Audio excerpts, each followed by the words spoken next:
Hello, true duelists. My name is Craig Fee, and welcome to the New Card Report. You won't believe it, there's new cards, and I'm going to report on them. Yes, in the last, week, we've gotten about half of the cards to be revealed from Age of Overlord, I swear. So let's get into it. Let's just get the random grab bag of cards, mostly the one-offs, and also the 3 new Shinobird cards that are pretty damn decent, if I do say so myself. Yes, Shinobird has received 3 new cards from this set, and there's ample opportunity for me to make a joke about cock, because 2 of them have peacock in the name. Get it? Cock. Let's start first with Shinobird Shade Peacock, a level 4 winged beast ritual spirit monster with 1500 attack and 2000 defense. This one has 4 effects and 3 of them that count. On the field or in the hand, its name will become Baroness Peacock, and on ritual summon it can add 1 spell or trap that mentions spirit monster in its text from your deck to your hand, making it one of the highest investment Stratoses in the game by virtue of being a ritual. The last noteworthy effect is, of course, that it can summon itself in the next standby phase after it was banished once per turn. And the 4th effect is that it will return itself to the hand during the end phase of the turn it was special summoned, since this is a spirit monster. This is a card that, like too many in all honesty, gets better with its field spell. So I'll cover each of these 3 cards in, one lump at the end there. And if that's not okay with you, it doesn't matter, because I'm the one making the video and I've written the script this way. This is what happens when you aren't the editor. It means I just get to do, I'm the editor. I'm the captain now. Shinobird Shade Peacock is another level 4 winged beast ritual spirit with, again, 4 effects. This one takes on the name Shinobird Peacock while on the field or in your hand, and it contributed itself while it was ritual summoned to add 1 spirit monster or ritual spell card from your deck to your hand. It also has the same 2 last effects of the first one, being able to summon itself once per turn in the next standby phase after it was banished, and returning itself to the hand at the end phase of the turn it was summoned. This one does have the little discount Forest Dweller's sword in its hand going for it, which allows it, of course, to reuse materials. This is actually maybe relevant for the deck because while that Tears of the Kingdom joke? That is not a fucking joke. I just said reference is out of left field. The Shinobirds do replace that. They get the materials back, okay? Maybe there's more to this random-ass Zelda insertion than we were giving credit for, or maybe I need to stop wasting so much time playing Zelda. Either way, the field spell, the Himorogi Where the Stars Align, was probably said wrong by me, and is a poetic name for a field spell for a deck that's best use has been to cheat out Amano Awado to less effect in the metagame than True Draco did by just normal summoning the damn card. The first effect straight up lets you ritual summon any Shinobird monster from the deck by tributing spirit monsters and or Shinobird tokens in your hand or that you control whose total levels equal or exceed the level of the ritual monster being summoned. And up to twice per turn, if a face-up wind monster you control returns to the hand, you can activate one of 2 effects. Either add a spirit or ritual monster from your grave or banished pile to your hand, or set 1 copy of Stars Align across the Milky Way directly from your deck. That card is a trap from Darkwing Blast that in short terms can add a ritual monster from your deck to your hand and allows you to ritual summon on the opponent's turn, which in the case of Shinobird as a deck means bouncing 3 of the opponent's monsters, because if there's Spell and Trap on the field, it's Floodgates. You probably won't be bouncing them with the Baroness. Is that great? No, but it is now searchable, which is going to be what makes it playable in any capacity if that's capable of being done. So between the 3 of them, we've got a level 4 that can search the field spell, since the field spell mentions spirit monster, and the field spell that contribute the 1 level 4 to summon the other level 4, which can then add the big monsters to get your, plays going, or maybe you're adding Sakitama to just get rank 4 good stuff, or like a Link 2, or Yatagarasu. Think about it. Don't do it, but think about it. All in all, it's nothing absurd for Shinobirds or Shinobirds. But it is a lot more consistent for the deck, seeing as how you can just, ritual summon from the deck. Imagine if Drytron or Necroz or a good ritual deck could do that. I digress. Solid deck, solid pieces of support, and wow, a really good field spell that significantly helps a deck out. Truly unprecedented. No video made earlier this week by me that talked about that sort of thing, no siree, and I definitely didn't plug it right up there. And so now, in no particular order, a series of one-ofs revealed from Age of Overlord. Earthbound Servant Yugioh Gremlina, great name, is a new level 6 fusion plug looking motherfucker that has 2,000 attack and 1,000 defense, and it's a dark fiend. To summon, you only need any Earthbound monster and any dark monster, and it has 3 effects.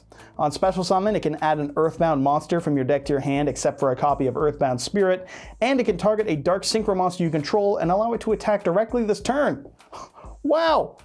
And lastly, if one of your Earthbound monsters destroys an opponent's monster or monsters by card effect, you can target one of the destroyed monsters and then burn the opponent equal to the targeted monster's attack.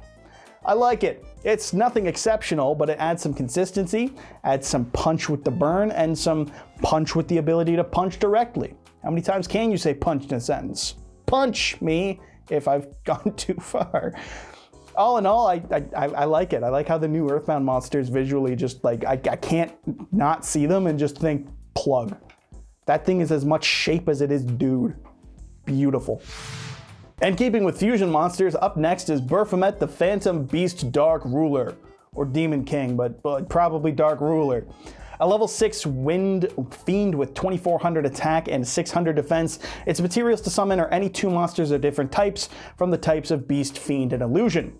Oh, and of course its name becomes Chimera, the Flying Mythical Beast, while on the field or in the grave, but is always treated as a Phantom Beast card because it's this archetype, and there's really no way to, condense that isn't annoying to say out loud. Discount General Grievous's 2 effects here are both hard once per turn.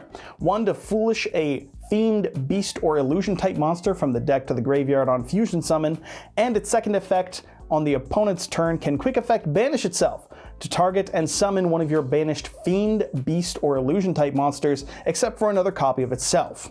This is the second level 6 Stepping Stone fusion monster in this video, so far as I can tell.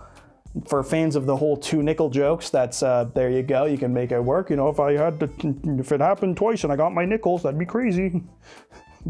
Butchered that meme. But overall, this is one of the most forgettable pulls for most who will be buying the set sealed and not much else. It's probably solid for, Phantom Beast deck. It's just Yugi deck number 16 or whatever, and all it does is OTK, and it's like, we already have Crusadia. And at least Crusadia's boss monster is worth ending on. God damn, I'm just shitting on him. Whatever. And fuck it, one more fusion with a Yugi theme. Gaia Prominence, the Kindling Seraph, is the least notable Pyro monster revealed during this Year of Fire. A level 11 Fire Pyro with 3,500 attack and 3,100 defense, needing Gaia Blaze, the Force of the Blazing Sun, and any face-up monster you control as a fusion material because Yugi cards just apparently cannot be good.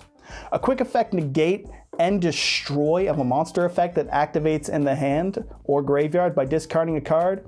And if this card attacks and destroys an opponent's monster by battle, it can revive any fire monster from your graveyard. That's what we get. Couldn't even just give it a generic monster negate. It only negates in the hand or in the grave. Like, sure, it stops Nibiru and also loses to Castel. Or, Nightmare Unicorn's much more relevant, but Castel is funnier because it's older. And that's not to mention, this needs a level 7 synchro specifically as material. An underwhelming synchro needed to summon this to get a very underwhelming fusion. Sounds about right. This thing sucks and we've wasted enough time on it, so let's move on, shall we? Angel Ring is a new equip spell, one you can only control one of. Ooh, do you think that's because it's good? Probably not, because this will negate the first spell card activated by the opponent each turn while you have it equipped, and its other effect is that once per turn you can gain 500 life points, then destroy this card, and if you do, the monster it was equipped to will be untargetable by the opponent's card effects for the end of the turn. Wow, it's really not that good at all. Yes, this is a spell negate, don't get me wrong, but unless they only have one single spell in hand, they ultimately are choosing what it is they're negating, and if you're letting your opponent choose, you're probably letting yourself lose. And it rhymes, so it's true. Since it's always the first one, they can just play a bait spell first, and then use the good one second, or third, or fourth, or 5th or maybe even 6th because, you know, sometimes your hand looks really green. And that's about all it's good for anyway, since the other effect to make the life points go up and the monster is equipped to untargetable really doesn't feel like it's that impactful in the game. Especially when half the good monsters have effects that activate like on summon, and then you equip this, so it's like you need, you know, if you're getting a Stratos type effect off, you kind of needed the equip to preemptively exist on the field, which is illegal. So discount IO here, or maybe buffed Mizuchi, because I do play Mermail sometimes, is pretty unremarkable and forgettable. A classic case of pack filler, and my god, just what we were missing from the set. And last up for today is a new trap for Numleria? I don't remember ever saying this. I think I now know what it was translated to. Numleria Repet, or something obnoxious in French, is a continuous trap that requires you to control another Numleria card to allow you to banish up to 3 cards from your extra deck to activate one of the appropriate effects. If you've banished 1 card, you can add a Numleria card from your grave to your hand. If you banished 2, you can have all battle damage you'll take for the rest of the turn. And if you banish 3, you can send a level 10 beast monster you control to the grave to then negate the effects of all face-up monsters the opponent controls until the end of the turn.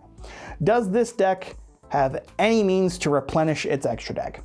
I feel I've covered so many of the effects, and the only thing that's sticking out to me is that they require you to banish some amount of your extra deck, often in multiples of 3, and like the deck must have like 2 turns of gas tops before it's unplayable by its own costs. I'm probably wrong. I hope I'm wrong for anyone who wants to play this, but regardless, it's a classic case of all or nothing.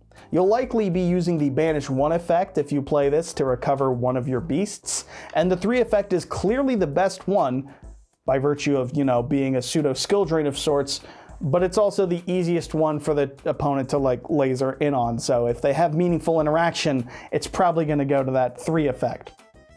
And, you know, the 2 effect is probably the most useful in practice because the deck's going to be like, oh shit, I'm dying, I'm losing, maybe I can turtle up. And if that's your game plan, is just try not to die, probably aren't doing too well.